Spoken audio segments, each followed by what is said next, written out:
By now you've probably seen the officially released Age of Ultron trailer. If not, that's crazy. But if that's the case, I'll link it below and you can watch it right now. Right here though, I thought it'd be a good idea to go through 5 things that you may have missed from the trailer. So for example, I'm not going to be like, hey, here's the Hulkbuster suit, because I'd imagine you probably caught that. But maybe you didn't catch the bonus arc reactors seen on its knees here. Arc reactors are of course used to power the Iron Man suits, so it makes sense that you need more than one to go up against something as strong as the Hulk. Alright, let's get into this, and also be aware of spoilers for the film, and potential spoilers, even though some of the things I'm going to say here are probably wrong.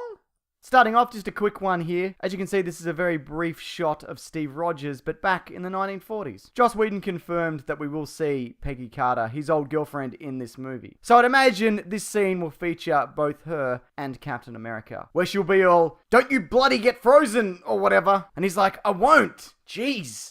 Get off my back." Right here, we've got what looks to be some kind of medical facility. This is probably the same one we saw at the end of The Winter Soldier, which is where both Scarlet Witch and Quicksilver were being housed and experimented on by this guy, Baron von Strucker, who will be making an appearance. This building here, it's probably also the same one. Andy Serkis will also be making a live-action appearance in Age of Ultron, which is uncommon for him, unless he insisted on a mocap suit and they had to kind of insert a CGI Andy Serkis over the top of him. Anyway, it's quite possible that he's playing Ulysses Klaue, a relatively well-known Marvel villain and main adversary to Black Panther, who is from Wakanda. Probably said that wrong. That's the area where you can find the vibranium metal that Captain America's shield is made from, which I think ties into this. So what I believe is going on here is that Ultron travels to Africa, which would explain why this movie was partly shot in South Africa, to collect vibranium to forge his final form. With a vibranium shell, he'd be able to break Steve Rogers'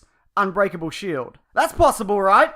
I mean, I don't know. I'm not from the future. Getting back to the broken shield, now just above that you can see Thor's hand. And you know it's Thor's hand because it matches up with this earlier part in the trailer where he's strangling Tony Stark with it. This would definitely be a part of that same scene shown in the Comic-Con trailer where all the Avengers had fallen, except for Tony Stark, who's standing over them being all like, "No, what have I done?" You know, because he's set to create Ultron like an idiot. Well, you know, an idiot who can create a sentient robot. And speaking of, here we have Ultron in what appears to be an Ultron bot factory. Could be the same building as before, I don't know. But the Ultron bots are like his, you know, minions. Here's a better shot of them right here. Now this may be a bit of a stretch, but this area might also be where Vision is created. Seeing as in the comics, Vision was built by Ultron. Of course, because in this movie, Vision is going to be an offshoot of Jarvis, Tony Stark's AI. Tony Stark might actually make him, so that may not be the case. That's about it, everyone. But I'd love to know, what is your favorite part of the trailer? And if there's anything significant that I've missed, please,